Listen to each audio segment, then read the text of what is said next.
दर्शन news. वेतन भुगतान तथा अपने विभिन्न मांगों को लेकर 102 के एम्बुलेंस चालक और ईएमटी अनिश्चितकालीन हड़ताल पर चले गए। हड़ताल पर जाने से जिले में सरकारी एम्बुलेंस की सेवा पूरी तरह से ठप हो गई है। बिहार राज्य 102 एम्बुलेंस कर्मचारी संघ के बैनर तले एम्बुलेंस चालक और ईएमटी अपनी मांगों को लेकर कटिहार सदर अस्पताल परिसर में धरना प्रदर्शन करते हुए जमकर नारेबाजी की।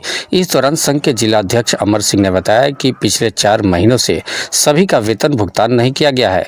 दुर्गा पूजा जैसे बड़े पर्व में भी सभी का वेतन भुगतान नहीं होने की आर्थिक स्थिति और पूजा के समय में पूरे परिवार का हाल खस्ता हो गया है। जबकि आगे दिवाली का त्यौहार है, महापर्व छठ है, इसके बावजूद भी सभी का वेतन भुगतान नहीं किया जा रहा है। जबकि संघ से जुड़े विकास सिंह ने बताया कि एजेंसी, बिहार सरकार तथा श्रम संसाधन विभाग सभी को यह पहले ही अल्टीमेटम दे दिया गया था, बावजूद इस पर कोई पहल नहीं की गई है, जिस कारण सभी 102 एम्बुलेंस के चालक और ईएमटी अनिश्चितकालीन हड़ताल पर चले गए। गौरतलब हो कि 102 एम्बुलेंस के सेवा ठप होने के कारण इसका सीधा असर गरीब मरीजों पर पड़ा। सरकार की सेवा के तहत गरीब मरीजों को बिना किसी शुल्क के एम्बुलेंस सेवा प्राप्त हो जाती है, लेकिन मरीजों को एम्बुलेंस के लिए प्राइवेट एम्बुलेंस का रुख करना पड़ रहा है। कटिहार से रूपेश मिश्रा की रिपोर्ट। 102 एम्बुलेंस के चालक एवं ईएमटी कर्मचारी साथी, हम लोग एक नई कंपनी थी पीडीपीएल, उसके नेतृत्व में हम लोग काम कर रहे थे। इस बीच में राज्य स्वास्थ्य समिति बिहार अचानक एक नई एजेंसी को टेंडर दे दिया है।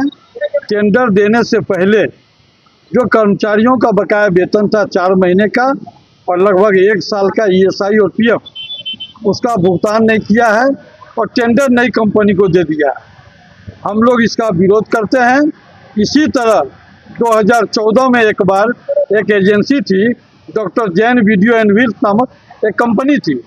उस समय भी राज्य स्वास्थ्य समिति जो है किसी दूसरे कंपनी को टेंडर दे दिया और उस समय भी कर्मचारियों का लगभग 4 महीना का वेतन और 22 महीने का पीएफ और ईएसआई बकाया रहा था, जो आज तक कर्मचारियों को पेमेंट नहीं हुआ है।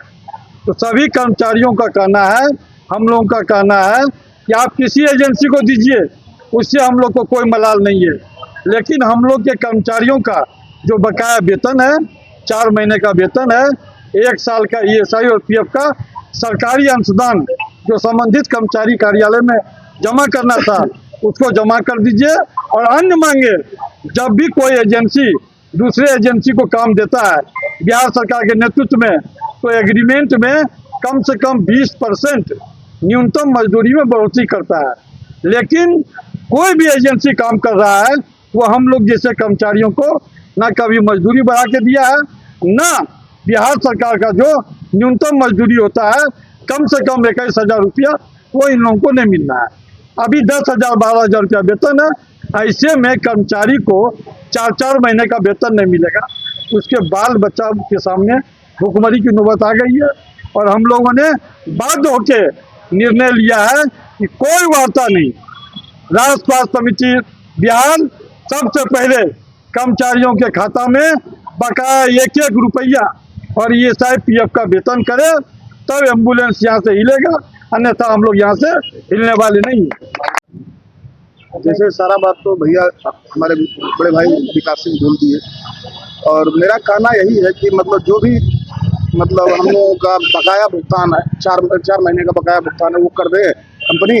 और जो भी नई कंपनी आ रही है उसमें जो समायोजन है, जितने भी लोग हैं, कोई पीडीपीएल नहीं, कोई मतलब जो है कि डीएचएस नहीं, ऐसा करके मतलब जो एक लिस्ट बनाया गया, वो लिस्ट में नहीं, जितने लड़के हैं, जितने ड्राइवर हैं, जितने टेक्नीशियन हैं, सारे का समायोजन ये जो जैन प्लस आए हैं कंपनी, उसमें होना चाहिए। मेरा यही मानना है।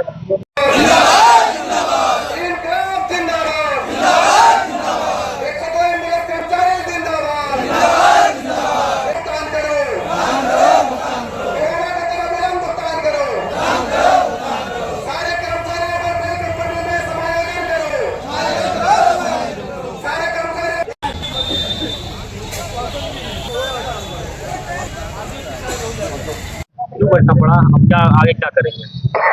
आगे तो पहले वेतन का इंतजार कर रहे हैं, क्योंकि 4 माह का वेतन बकाया है और ये कंपनी इस माह के बाद चली जाएगी। और दूसरा मांग ये है कि जो नई कंपनी आ रही है उसमें सुना जा रहा है कि कुछ स्टाफ का छटनी भी हो सकता है, तो हम लोग पूर्णतः समायोजन चाहते हैं। जो भी नई कंपनी आए हम लोग जैसे थे वैसे सबको काम मिल जाए और हमारा बकाया वेतन मिल जाए। क्या नाम है? अब्दुल मतीन सचिव।